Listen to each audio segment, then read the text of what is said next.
first, next in our timeline, we're going to talk about Woodstock. Because my question was, did she sing at Woodstock? Because I don't remember that. And the answer is, yes, she did. She sang at Woodstock at 2 a.m. on Sunday, August 17th, 1969. It says that she flew in by helicopter but had an over 10-hour wait because other bands were contractually obligated to perform ahead of her. And she was nervous and sitting around, so she kept getting more and more intoxicated. And by the time she performed, she ended up not being happy with the performance. So she asked for it to not be in the documentary or the soundtrack. So there's your answer as to why I don't remember it, because it was not there. Either, I looked up and found somewhere else that there were issues of footage quality or editorial decisions. So, who knows if she asked for it to be removed or if there was actually a problem.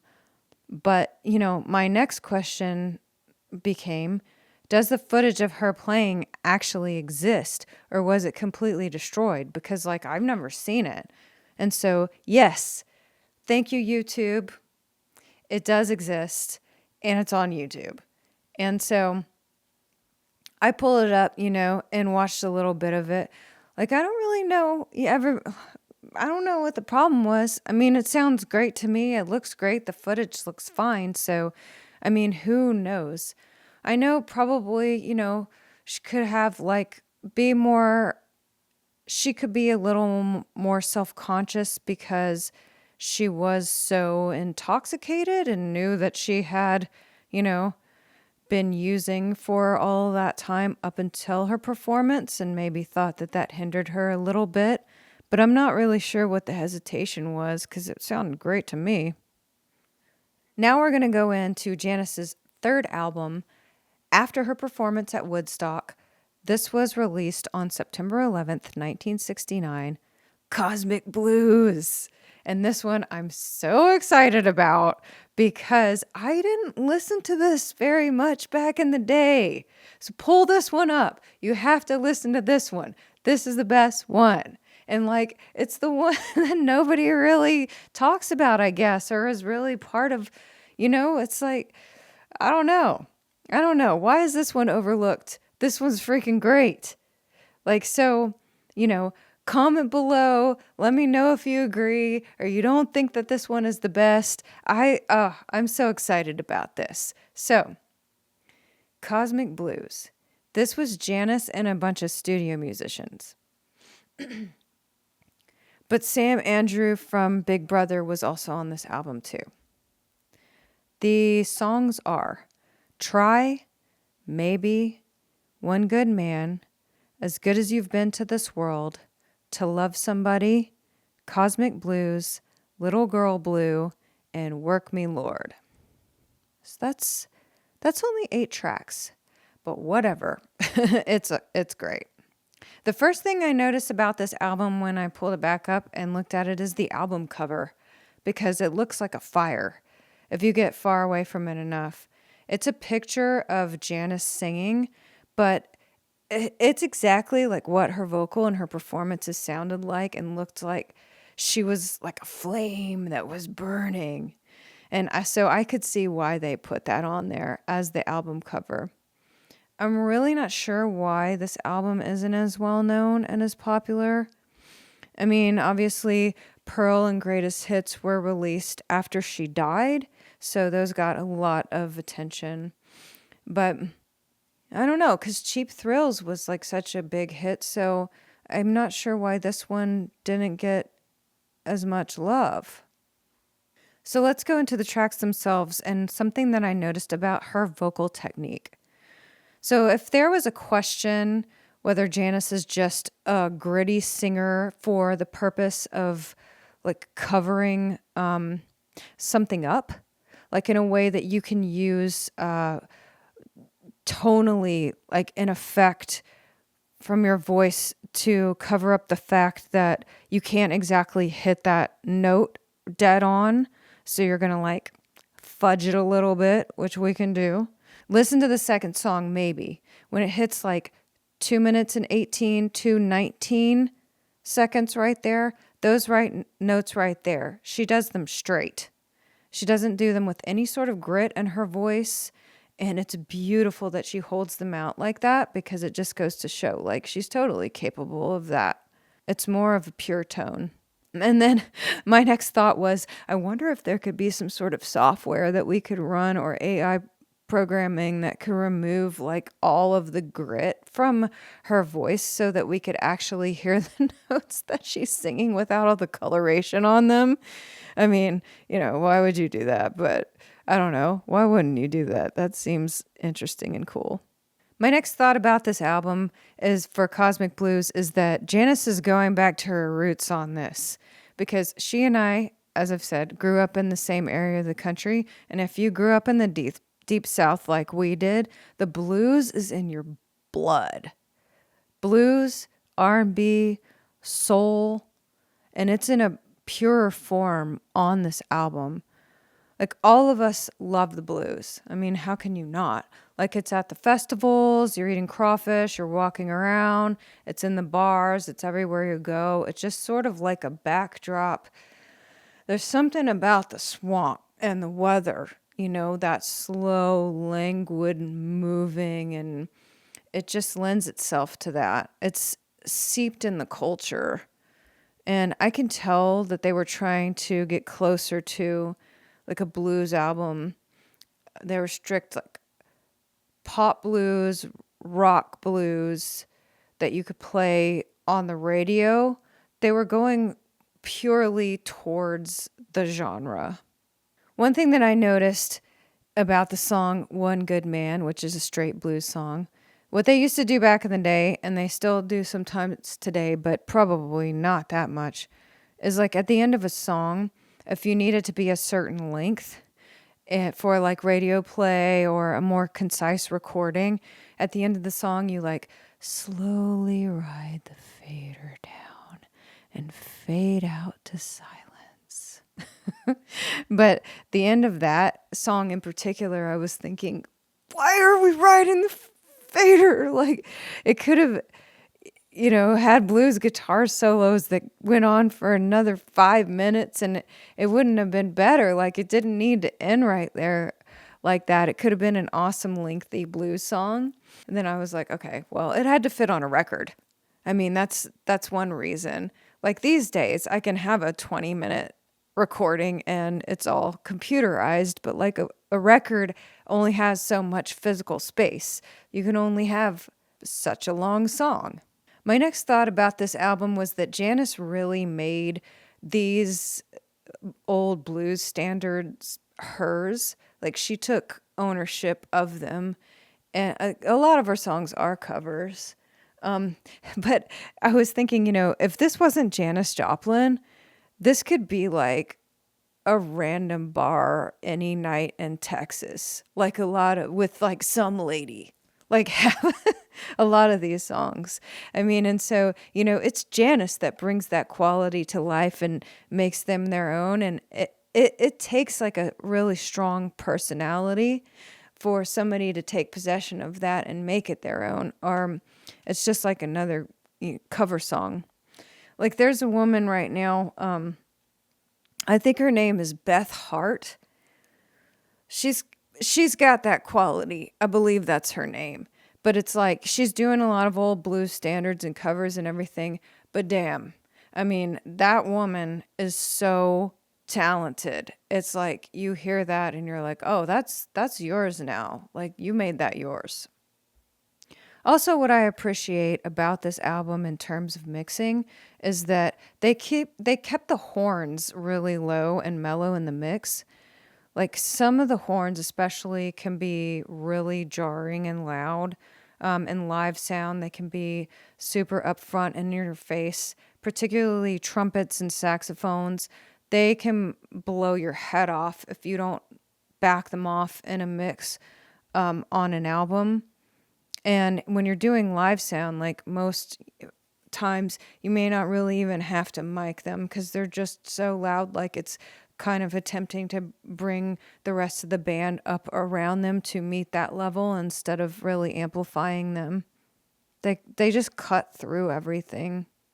In this mix for this album, they kept Janis's voice a lot more present, and then they really had the horns as like a mellow background underlying sort of droney quality to the music. And I really appreciated that. I noticed that, whoever mixed this, and it was awesome. It's the same thing with like the way a lead guitar solo can cut through everything. It's right around like 4K, that 4.5K, and that's the part that hurts in my tinnitus. So like I appreciate that restraint, mellow restraint, like that was shown. I think overall in listening to this album, like I said, this is her best. Like Work Me Lord, the last track, is 6 minutes and 36 seconds of grown-up music, like adult music. It's just, you can hear the pain in her voice. It's not packaged to sell you anything. And it's really nice to see the progression of an artist through their body of work. So like you have her starting out like the standard psychedelic band, that pop band that was at the time, woman, man, singer in the middle of San Francisco. Then for the next album, she got that leg up from Monterey pop. She transitioned into like, oh no, you're the hit psychedelic band of the late 60s and you're getting all this attention from it. And then this third album, she's transitioning back to like straight blues, going back to the way that she grew up. And then in our next album, we're going to talk about Pearl. They, the producers, her, everyone, anyone who was involved, I would imagine, they tried to even further package and clean up and sparkle that blues feel for the widest audience possible. And it was successful there. It wasn't like too much in the box. It was just awesome. I think that's really what she created right at the end. But for Kozmic Blues, this album, it's more of a niche market, I would say, in that, like, if you want blues, you're gonna get blues and soul on this album. And I just happen to be a person who wants that.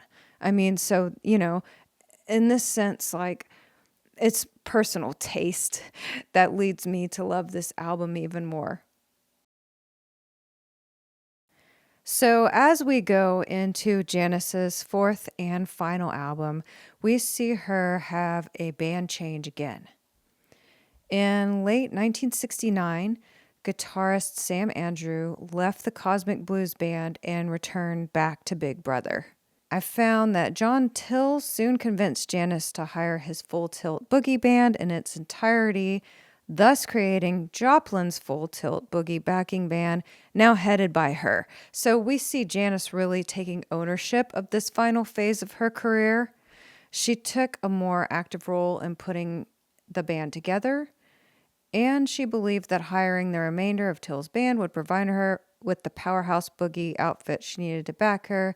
Janis was quoted as saying, "Full Tilt Boogie Band is my band. Finally, it's my band." And that really shows on this fourth album too, Pearl, the one that most people know. It's her now. She's the star. Everything's cleaned up. Everything's polished. Ownership and self-possession and direction of where her music was going. And they were her band and were recording Pearl until her death on October 4th, 1970. So we are going to talk about Janis's fourth album, Pearl, which was released on January 11th, 1971. So that would be 3 months after she died. Pull Pearl back up. A lot of everybody has heard it before. Let's listen to it again. Comment below if you had any memories come up or any new thoughts about it or audio analysis. I pulled it up, I listened to it again, and here's what I think. So the tracks on Pearl are Move Over, Cry Baby, A Woman Left Lonely, Half Moon, Buried Alive in the Blues, My Baby, Me and Bobby McGee, Mercedes-Benz, Trust me and get it while you can. Oh, I love that song. I love this album. I mean, my God, this was so influential on me. It just was. Was so great. But listening back to it again this time, I tried to take a step back and actually, do some analysis with my engineer brain instead of just being a fan. One thing that I noticed, the first thing that I noticed in terms of subject matter, is that for the first three albums, it's kind of all the same. Heartbreak and neediness. Like, I need someone to love me. Why are you doing this to me? I'm heartbroken. Why doesn't somebody love me? Like, having really deep, painful emotions, which has its place, nothing against that. But it was just nice to see, like, I noticed, listening to this on the first track, Move Over, it's like, now you're saying, you're supposed to love me, but you're still here and you're still around and like you aren't treating me right. So why don't you get the hell away? I just noticed that was different. Like it's a slight departure into more strength and I appreciated that. And on Move Over, as it opens the album, first song opening, you've got that drum beat coming in for a few measures and you get that feeling like, oh yeah, it's coming. A great album is about to come in and then it hits you. Another thing that I noticed on this track is that the guitar melody doubles the melody that the vocal line is singing, which is a common thing that you can do, especially in pop songs, to like reinforce it. I think Weezer did this a lot. Nirvana did it here and there. It's I wouldn't have noticed anything like that, until I did sound for work. But I noticed it when I listened to this again. You've got that guitar vocal mimicking each other right along together. For the first couple of tracks, I was trying to do audio analysis and think about some things, but this album is just such pure joy for me that I forgot to do it. And then I just started enjoying it and singing it. I mean, it really is one of the most influential albums of my life. Like being 12, 13, 14, developing my own singing voice and trying to imitate her. What I thought about this album as a whole, though, is it's a polished abandonment. And I actually, I listened to these things and did my own thoughts on them before I went back and read the Wikipedia. And they say, I found Paul A. Rothschild was involved in this and he did a lot of the Doors stuff. And that's exactly like how they described it and what they were going for.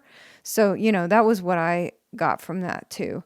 You can tell that everybody was trying to rein in, but not in a bad way. Like they were really trying to show off her true talent to the audience that would be a lot more palatable. They didn't just let her go like in a bar setting, going live. Everything was very tightly controlled, but you could hear all of her grit still coming through. And to me, I have a deep appreciation for this because I feel like this is the way pro audio should be done. Like you are showcasing an artist and you're not limiting what they're doing, but you also, in the end, have it in a nice, clean, shiny package. And so I really have an appreciation that was done here. I mean, I notice it when I listen to it now. Everything is exactly placed exactly where it should be. And still the rawness is captured. I think the song Buried Alive in the Blues, the one that's after Half Moon, was actually supposed to have lyrics, but she died before they could do it. I don't love that, somebody passes away, obviously, but I love that they got enough material before she passed away to make this album. I mean, because there's always a chance that, like, you don't get it. Other albums that have come out right after somebody passed away, Jeff Buckley came to mind, Sketches for My Sweetheart, the Drunk. I think it was kind of like halfway done before he passed away.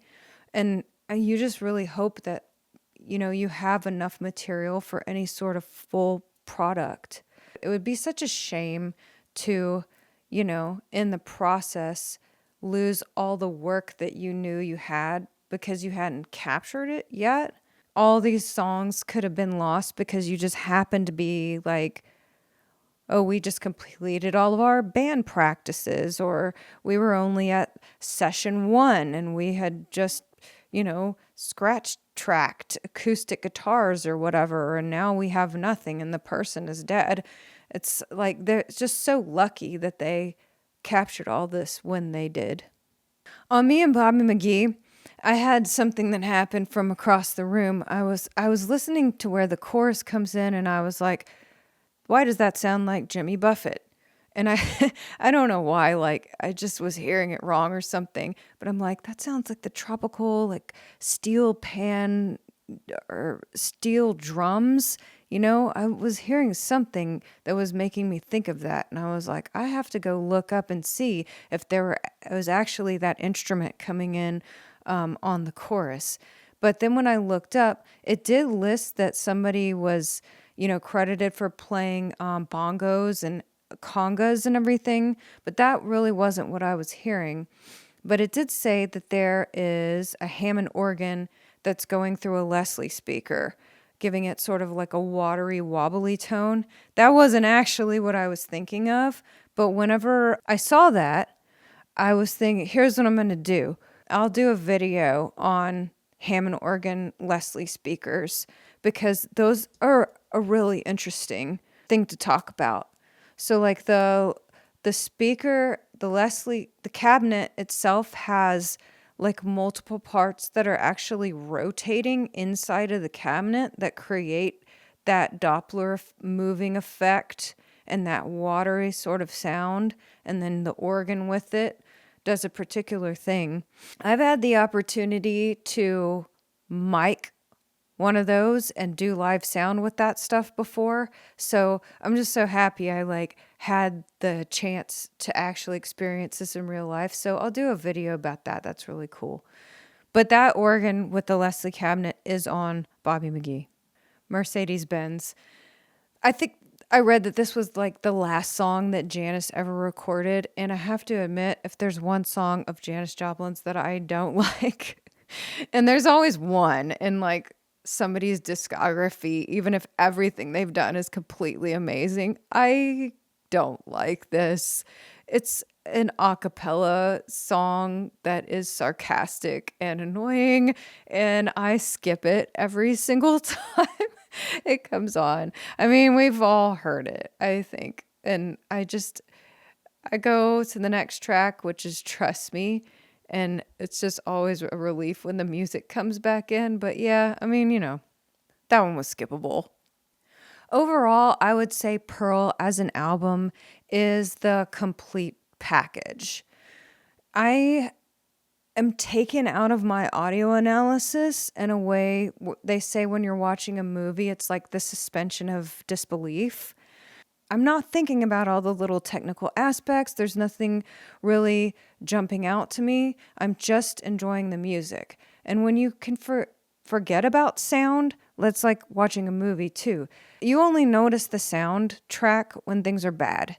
And so if you're right there in that moment and you're following along with the story, and it's the same thing with this album, I can think about sound, of course, like when it's great as well. But for this, it's just the package of the whole experience is seamless and flawless in that way. The guitar solos on this album, for example, are exactly placed in the place that they should be, exactly in the way that they should be. They don't go on forever. I love an 11-minute guitar solo. I mean, don't get me wrong. I love improvisational band live and all kinds of messier stuff, but for this, it's like they really wanted to create that product, and they did. It's controlled. Controlled is not the right word. It's balanced. Everything is balanced, I feel, as it should be. And so as I got to the end, listening to this album, and I had completed listening to her entire discography, the feeling that I'm left with in the end is sadness, because Janis left us with a lot, and it's good that we got the recordings that we did, while she was alive, but 27 is too young for anyone, especially, all of these artists. I can only think of like how much more she could have had to give. Because as I read, like there were periods of her life where she got clean, even after she was famous, and then fell back into it. And like the more things she could have done, and if she had more time. I mean, she didn't even hit 30. And like when I was young, when I was 14, listening to her, I didn't think that was odd. But I have the perspective now, and 30 is young. I mean, you haven't even lived. I've got like so much longer to go. And it's just, you haven't even gotten, it kills me like that she was lost so young. And so the answers to the question about like her fame and future goals, if her run was too short to think about a longer future. I mean, who knows what she dreamed about because we're not in her head or anything, but she had such a meteoric rise that only went on for 4 years. I mean, this was 1967 to 1971, which also is just such a short period of time. 4 albums in that contained period of time. It's just nothing. And I think, with all the substances, I'm sure it would make it hard to think about the future or really plan so much for anything. But if she did have periods of being clean, accidents happen. And an accident happened to her at the end. If she was clean for a spell, it could have gone either way. An accident could have not happened, and she could have been clean instead and continued a wonderful life making great music. I mean, people do get clean. Her famous quote was, "On stage, I make love to 25,000 people, then I go home alone." Which, when you think about her life, would indicate a deeper loneliness. Why did she live the way that she did? But her personal life really suggested otherwise when you read about it. I read about many romantic relationships that she had. I didn't know that. I kind of thought that she was like eternally single, I suppose. Not that somebody can't be happy if they are single. But she did have a lot of relationships and friends and getting to play music and being surrounded by a life of music and bands and bandmates. I mean, that's a dream to so many people. So I guess sometimes you just get on a certain trajectory and for whatever reason, it's just too damn hard to get away from. But most importantly, I don't think substance abuse should be her legacy or the focus.